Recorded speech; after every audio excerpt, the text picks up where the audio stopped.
It's hard. Yeah, he had really pretty transitions. Okay, so this is William Blake. Okay, so satire conviction. The number one thing that we sort of think about William Blake is his prophetic works, which is a very interesting. You don't think of prophetic works being produced by Romantic era Englishmen, but he's known for a series of 12 prophetic books, which can be used to infer some of his prophetic and theological principles, but only some of them are direct mystical encounters that he claims to have. Some of them are more allegorical in nature, and we can only really infer what he believes by them, not necessarily an actual, like the mythology itself is not what like the characters and their specific names and actions are not exactly what matters in all of them.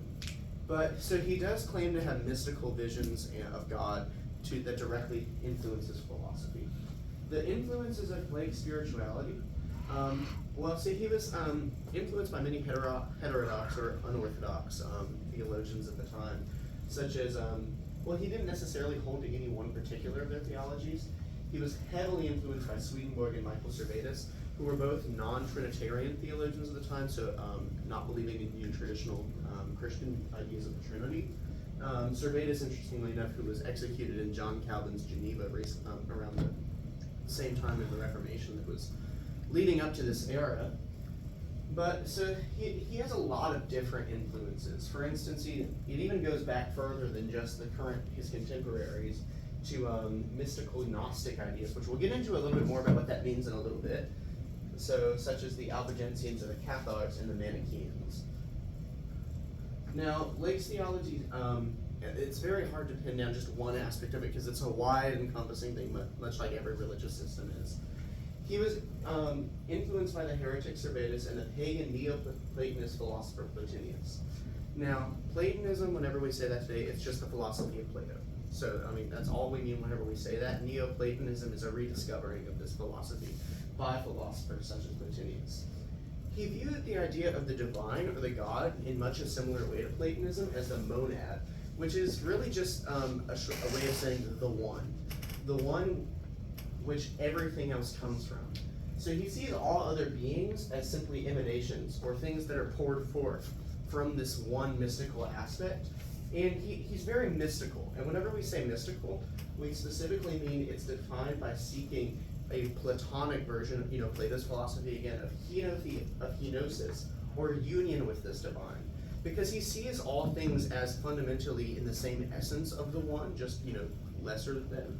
So he sees mystical ideas of union with this one being as the ultimate goal, as we are already part of it. He also just sees it's consistent with the idea of Platonic forms, right? With the idea that there is an ideal and everything's just an imitation of it.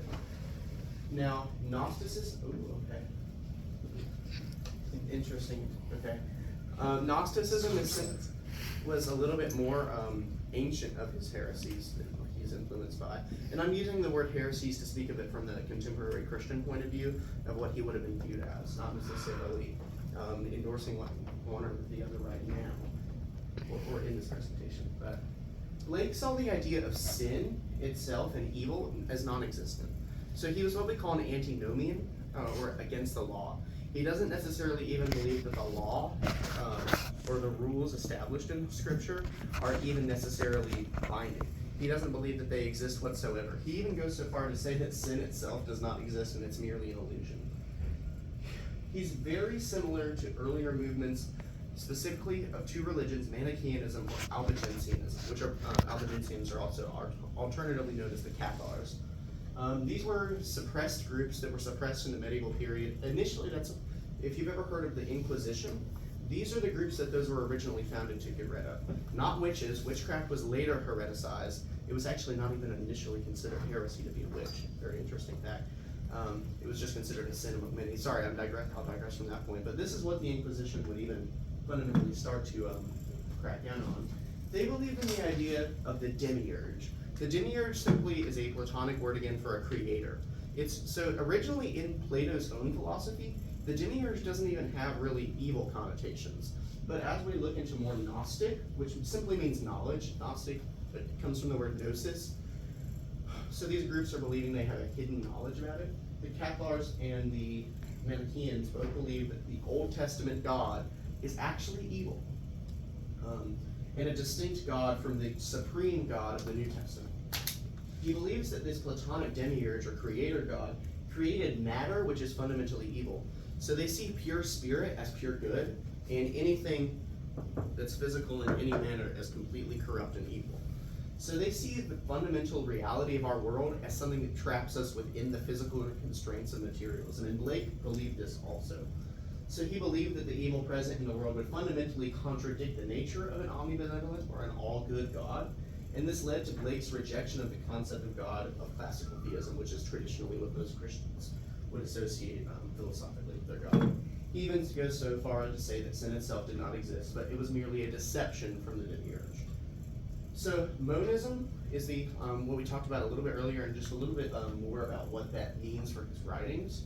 Monism, like I said, is emanating from the one, and it leads to the idea that everything is the emanation from that God, but it's only there to greater or lesser degrees. For instance, though we would all share in the one essence, I would perhaps, like a human being would perhaps have a greater degree of divinity or oneness than a table would, because it's greater participation in being. Blake takes this line of being the same essence so far, and he even says about Christ that he is the only God, and so am I, and so are you. So he sees every single person and being as fundamentally part of the divine nature. So clearly seeing no difference in the essence of human beings and the one divine being, this unity of essence is what drives his religious practice, or his actual practice of religion, of trying to seek the mystical union with the divine.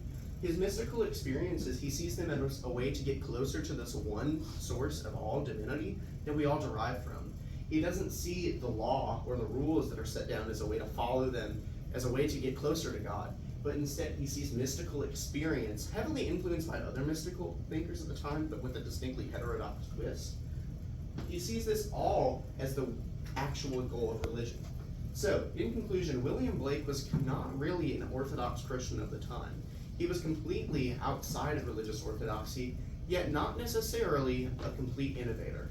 We see that he has a whole lot of ideas from other philosophers and other theologians from very early or condemned groups that were suppressed by the church at the time. So whenever we read Blake's prophetic works, we have to look at it through a lens of union with the divine, union with the monad, even though he doesn't necessarily always use this specific language, and he uses a lot more metaphorical language in his own poetry to sort of look at this idea. He's still fundamentally seeing the goal of religion as union with this mystical divine. Does anybody have any quick questions about that before I finish off? No? Okay, well that was William Blake's theology. I hope you guys enjoyed that. All right, thank you.